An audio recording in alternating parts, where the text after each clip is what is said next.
समझते हैं हम बहुत दूर है अपना घर। ओम शांति। 8/11/2024 प्रातः मुरली। ओम शांति।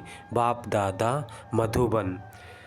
बाबा कहते हैं, मीठे बच्चे, तुम यह राज्यों की पढ़ाई पढ़ते हो राजाई के लिए। यह है तुम्हारी नई पढ़ाई। यह है तुम्हारी नई पढ़ाई। प्रश्न है, इस पढ़ाई में कई बच्चे चलते चलते फेल क्यों हो जाते हैं? इस पढ़ाई में कई बच्चे चलते चलते फेल क्यों हो जाते हैं? प्रश्न है, क्यों हो जाते हैं? उत्तर है, क्योंकि इस पढ़ाई में माया के साथ बॉक्सिंग है। माया की बॉक्सिंग में बुद्धि को बहुत कड़ी चोट लग जाती है। चोट लगने के कारण बाप से सच्चे नहीं हैं। सच्चे बाप सदा सेफ रहते हैं। सच्चे बाप सदा सेफ रहते हैं। ओम शांति। यह तो सब बच्चों को यह निश्चय होगा कि हम आत्माएं को परमात्मा बाप पढ़ाते हैं। 5000 वर्ष बाद एक ही बार बेहद का ना बाप आकर बेहद के बच्चों को पढ़ाते हैं।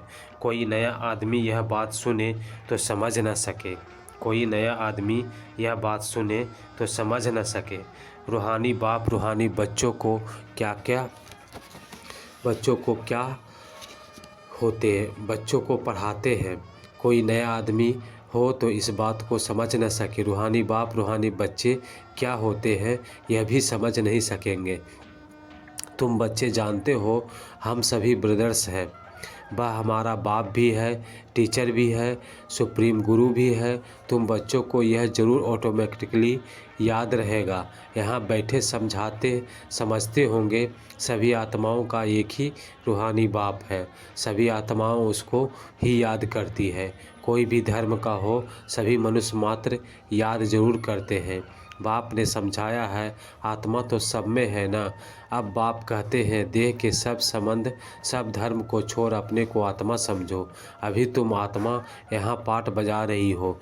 कैसा पाठ बजाती हो वह भी समझाया गया है। बच्चे भी नंबरवार पुरुषार्थ के अनुसार समझते हैं। तुम राजयोगी हो ना। पढ़ने वाले सब योगी ही होते हैं। पढ़ाने वाले टीचर्स के साथ योग जरूर रखना पड़ता है। एम ऑब्जेक्ट का भी मालूम पड़ता है। इस पढ़ाई से हम फलाना बनेंगे। यह पढ़ाई तो एक ही है। इनको कहा जाता है राजाओं का राजा बनने की पढ़ाई। राजयोग है ना। राजाई प्राप्त करने के लिए बाप से योग, और कोई मनुष्य यह राजयोग कभी सिखला न सके। तुमको कोई मनुष्य नहीं सिखलाते हैं। परमात्मा तुम आत्माओं को सिखलाते हैं। तुम फिर औरों को सिखलाते हो। तुम भी अपने को आत्मा समझो। हम आत्माओं को बाप सिखलाते हैं। यह याद न रहने से जौहर नहीं भरता है, इसलिए बहुतों की बुद्धि में नहीं बैठता है। तो बाप हमेशा कहते हैं, योग युक्त हो, याद की यात्रा में रहकर समझाओ। हम भाई भाई को सिखलाते हैं। तुम भी आत्मा हो। वह सबका बाप टीचर गुरु है। आत्मा को देखना है। भल गायन है सेकेंड में जीवन मुक्ति, परंतु इसमें मेहनत बहुत है। आत्माभिमानी न बनने से तुम्हारे बचनों में ताकत नहीं रहती है, क्योंकि जिस प्रकार बाप समझाते हैं उसी रीति कोई समझाते नहीं है। उस रीति कोई समझाते नहीं है। कोई तो बहुत अच्छा समझाते हैं। कौन कांटा है कौन फूल है मालूम तो सब पड़ता है। स्कूल में बच्चे 5-6 दर्जा पढ़कर फिर ट्रांसफ़र होते हैं। अच्छे बच्चे जब ट्रांसफ़र होते हैं तो दूसरे क्लास के टीचर को भी झट मालूम पड़ता है, यह बच्चे तीखे पुरुषार्थी हैं, इन्होंने अच्छा पढ़ा हुआ है, तब उच्च नंबर में आए हैं। टीचर तो बहुत समझते होंगे ना। वह है लौकिक पढ़ाई। यहाँ तो यह बात नहीं है। यह है परलौकिक पढ़ाई। यहाँ तो ऐसे नहीं कहेंगे, यह पहले बहुत अच्छा पढ़कर आए हैं तब अच्छा पढ़ते हैं। नहीं, उस इम्तिहान में तो ट्रांसफ़र होते हैं तो टीचर समझेंगे इसने पढ़ाई में मेहनत की है तब आगे नंबर लिया है। यहाँ तो है ही नई पढ़ाई जो पहले से कोई पढ़े हुए नहीं है। नई पढ़ाई है, नया पढ़ाने वाला है, सब नए हैं, नए को पढ़ाते हैं। नए को बाबा कहते हैं सब नया है और नए को पढ़ाते हैं। उसमें जो अच्छी रीति पढ़ते हैं वही कहेंगे यह पुरुषार्थी अच्छे पुरुषार्थी है। वही कहेंगे यह अच्छे पुरुषार्थी है। यह है नई दुनिया के लिए नई नॉलेज और कोई पढ़ाने वाला तो है नहीं। जितना जो अटेंशन देते हैं उतना ऊंच नंबर में आते हैं।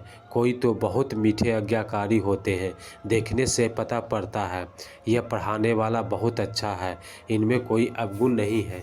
चलन से बात करने से मालूम पड़ता है। बाबा पूछते हैं भी सबसे है यह कैसा पढ़ाते हैं, इनमें कोई खामी तो नहीं है। ऐसे बहुत कहते हैं कि हमारे पूछे बगैर समाचार कभी नहीं देना। कोई अच्छा पढ़ाते हैं, कोई सुरूर बुद्धि नहीं होते। माया का बार बहुत होता है। यह बाप समझाते हैं माया इन्हों को धोखा बहुत देती है। भल 10 वर्ष भी पढ़ाया परंतु माया ऐसी ज़बरदस्त है, दे अहंकार आया और यह फंसा। बाप समझाते हैं जो भी पहलवान है उन पर माया की चोट लगती है। माया भी बलवान से बलवान होकर लड़ती है।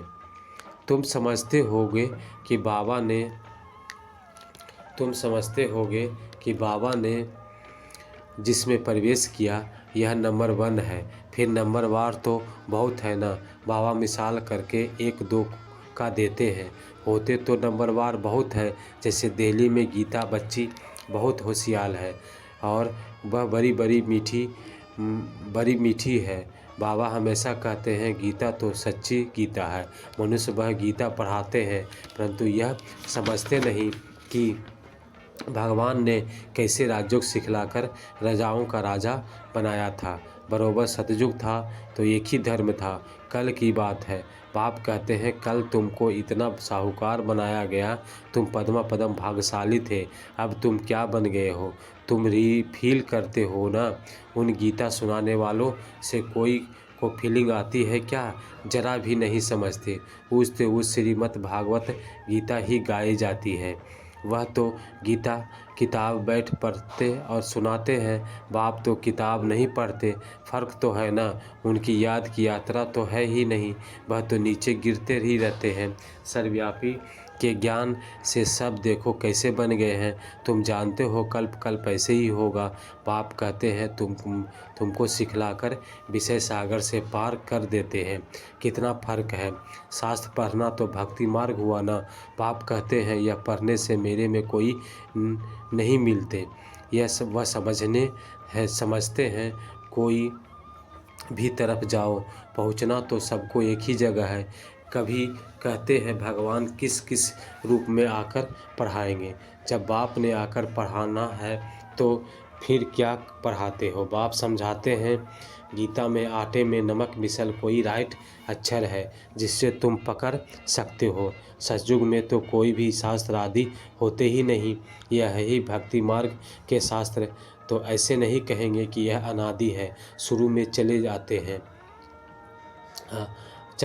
हैं। नहीं, अनादि का अर्थ नहीं समझते। बाप समझाते हैं यह तो ड्रामा अनादि बरोबर है। तुमको बाप राजयोग सिखलाते हैं। बाप कहते हैं अभी तुमको सिखलाता हूँ फिर गुम हो जाता हूँ। तुम कहेंगे हमारा राज अनादि था। राज वही है, सिर्फ पावन से पतित होने से नाम बदल जाता है। देवता के बदले हिंदू कहलाते हैं। है तो आदि सनातन देवी देवता धर्म के ना। जैसे दूसरे सतो प्रधान से सतो रजो तमो में आते हैं वैसे ही उतरते रहते हैं। रजो में आते हैं तो अपवित्रता के कारण देवता के बदले हिंदू कहलाते हैं। नहीं तो हिंदू हिंदुस्तान का नाम है। तुम असूल में देवी देवताएं थे ना। देवताएं सदैव पावन होते हैं। अभी तो मनुष्य पतित बन गए हैं तो नाम भी हिंदू रख दिया है। पूछो हिंदू धर्म कब किसने रचा तो बता ही नहीं सकेंगे। आदि सनातन देवी देवता धर्म था, जिसको पैराडाइज आदि बहुत अच्छे अच्छे नाम देते हैं। जो पास्ट हुआ वह फिर रिपीट होना है। इस समय तुम शुरू से लेकर अंत तक सब जानते हो, जानते जाएंगे तो जीते रहेंगे। कई तो मर जाते हैं, बाप का बनते हैं तो माया की बुद्धि चलती है, युद्ध होने से ट्रेटर बन पड़ते हैं। रावण के थे, राम के बने, फिर रावण राम के बच्चों पर जीत बहन अपनी तरफ ले जाता है। कोई बीमार हो पड़ते हैं, फिर न वहाँ के रहते न यहाँ के रहते, न खुशी है न रंज है, बीच में पड़े रहते हैं। तुम्हारे पास भी हैं, बहुत हैं जो बीच में है। बाप भी आकर पूरा नहीं बनते, बाप का भी पूरा नहीं बनते, रावण का भी पूरा नहीं बनते। अभी तुम पुरुषोत्तम संगम युग पर हो, उत्तम पुरुष बनने के लिए पुरुषार्थ कर रहे हो। यह बड़ी समझने की बातें हैं। बाबा कहते हैं हाथ तो बहुत बच्चे उठाते हैं, परंतु समझा जाता है बुद्धि नहीं है। भल बाबा कहते हैं शुभ बोलो, कहते हैं सब है, हम नर से नारायण बनेंगे। कथा भी नर से नारायण बनने की है। अज्ञान काल में सत्यनारायण की कथा सुनाते हैं, वहाँ तो कोई पूछ नहीं सकते, यह तो बाप भी पूछते हैं तुम क्या समझते हो, इतनी हिम्मत है, तुम्हें पावन भी जरूर बनना है। कोई आते हैं तो पूछा जाता है इस जन्म में कोई पाप कर्म तो नहीं किए हैं, जन्म जन्मांतर के पापी तो नहीं है, इस जन्म में पाप बता तो दो तो हल्के हो जाएंगे, नहीं तो दिल अंदर खाता रहेगा। सच बतलाने से हल्के होंगे। कई बच्चे सच नहीं बतलाते तो माया एकदम जोर से घूसा लगा देती है। तुम्हारी बड़ी कड़ी बॉक्सिंग है, उस बॉक्सिंग में तो शरीर को चोट लगती है, इसमें बुद्धि को बहुत चोट लगती है। यह बाबा भी जानते हैं। यह ब्रह्मा कहते हैं कि मैं बहुतों के जन्मों के अंत का हूँ, सबसे पावन था, अभी सबसे पतित हूँ, फिर पावन बनता हूँ। ऐसे तो नहीं कहता हूँ कि मैं महात्मा हूँ, बाप भी खातिरी देते हैं। यह सबसे जास्ती पतित है। बाप कहते हैं कि मैं पराये देश पराये शरीर में आता हूँ, इनमें बहुत जन्मों के अंत में प्रवेश करता हूँ, जिसने पूरे 84 जन्म लिए हैं। अब यह भी पावन बनने का पुरुषार्थ करते हैं। खबरदार भी जरूर रहना होता है। बाप जो सब जानते हैं ना, वह बाबा का बच्चा बहुत नज़दीक है। यह तो बाप से जुदा कभी हो नहीं सकता, ख्याल भी नहीं आ सकता है कि छोड़कर जाऊं। एकदम हमारे बाजू में बैठा है तो मेरा बाबा है ना, तो मेरे घर में बैठा है। बाबा जानते हैं, हंसी कुड़ी भी करते हैं। बाबा आज हमको स्नान तो कराओ, भोजन तो खिलाओ। मैं छोटा बच्चा हूँ, बहुत प्रकार से बाबा को याद करता हूँ। तुम बच्चों को समझाता हूँ ऐसे ऐसे याद करो। बाबा आप तो बहुत मीठे हो, एकदम हमको विश्व का मालिक बना देते हो। यह बात और कोई की बुद्धि में हो न सके। बाप सबको रिफ्रेश करते रहते हैं, सब पुरुषार्थ तो करते हैं, परंतु चलन भी ऐसी हो ना। सब पुरुषार्थ तो करते हैं, परंतु चलन भी तो ऐसी हो ना। भूल हो जाए तो झट लिखना चाहिए बाबा, हमसे यह भूल हो जाती है। कोई लिखते भी हैं, बाबा हमसे यह भूल हुई, माफ़ करना। हमारा बच्चा बनकर फिर भूल करने से 100 गुना वृद्धि को हो जाती है। माया से हारते हैं तो फिर ये वहीं के वहीं बन जाते हैं। तो बहुत हारते हैं। यह बड़ी बॉक्सिंग है, राम और रावण की लड़ाई है, दिखाते भी है ऐसा बंदर सेना ली है। यह सब बच्चों का खेल बना हुआ है, जैसे छोटे बच्चे बेसमझ होते हैं। बाप भी कहते हैं यह तो इन्हों की पाई पैसे की बुद्धि है। कई कहते हैं हर एक ईश्वर का रूप है, तो हर एक ईश्वर बन क्रिएट भी करते हैं, पालना करते हैं, फिर विनाश भी कर देते हैं। अब ईश्वर का कोई विनाश थोड़े ही करते हैं, यह तो कितनी अज्ञानता है। इसलिए कहा जाता है गुरुओं की पूजा करते रहते हैं, बंडर है। मनुष्यों की बुद्धि क्या हो जाती है, कितना खर्च करते हैं। बाप उलाहना देते हैं, हम तुमको इतना बड़ा बनाकर गया, तुमने क्या किया, तुम भी जानते हो हम सो देवता थे, फिर चक्र लगाते हैं। अभी हम ब्राह्मण बने हैं, फिर हम सो देवता बनेंगे। यह तो बुद्धि में बैठा हुआ है ना। यहाँ बैठते हो तो बुद्धि में यह नॉलेज रहनी चाहिए। बाप भी नॉलेजफुल है ना, रहते भल शांति धाम में है, फिर उनको नॉलेजफुल कहा जाता है। तुम्हारी भी आत्मा में सारी नॉलेज रहती है। कहते हैं इस ज्ञान से तो हमारी आंखें खुल गई है। बाप तुमको ज्ञान के चक्षु देते हैं। बाप तुमको ज्ञान के चक्षु देते हैं। आत्मा को सृष्टि के आदि मध्य अंत का पता पड़ गया है। चक्र फिरता रहता है। ब्राह्मणों को ही सुदर्शन चक्र फिर मिलता है। देवताओं को पढ़ाने वाला कोई होता नहीं, उनको शिक्षा की दरकार नहीं। पढ़ना तो तुमको है, जो फिर तुम देवता बनते हो। अब बाप बैठ नई दुनिया नई नई बातें समझाते हैं। यह नई पढ़ाई पढ़कर तुम ऊंच बनते हो। First so last, last so first, यह पढ़ाई है ना। अभी तुम समझते हो बाबा हर कल्प आकर पतित से पावन बनाते हैं, फिर यह नॉलेज खलास हो जाती है। अच्छा, मीठे मीठे सिकलिधे बच्चों प्रति माता पिता बाप दादा का याद प्यार और गुड मॉर्निंग।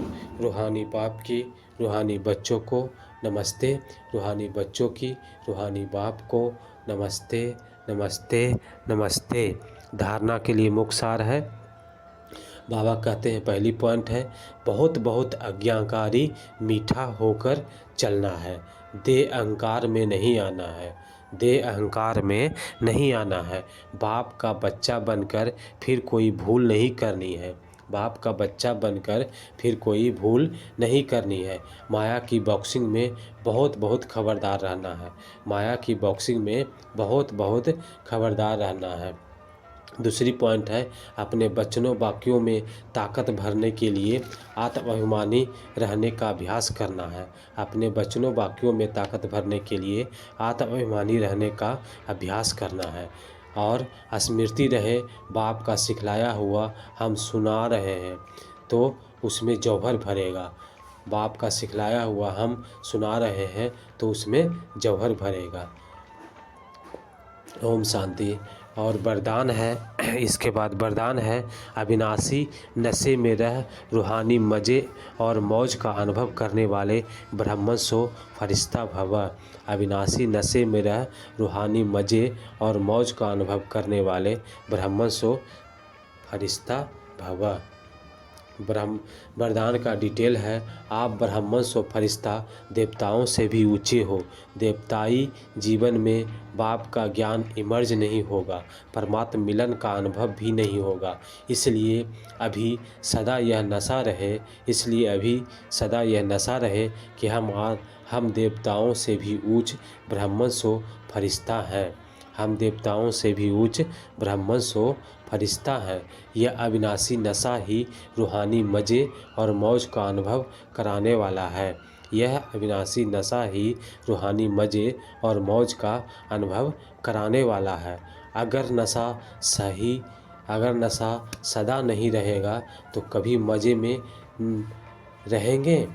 अगर नशा सदा नहीं रहेगा तो कभी मज़े में रहेंगे और कभी मूंझेंगे। अगर नशा सदा नहीं रहेगा तो कभी मज़े में रहेंगे और कभी मूंझेंगे। अच्छा, ओम शांति। और उसके बाद स्लोगन है, अपनी सेवा को भी बाप के आगे अर्पित कर दो, तब कहेंगे समर्पित आत्मा। अपनी सेवा को भी बाप के आगे अर्पित कर दो, तब कहेंगे समर्पित आत्मा। Om Shanti, Om Shanti, Om Shanti. Thanks for watching the तो वीडियो। मिल गया।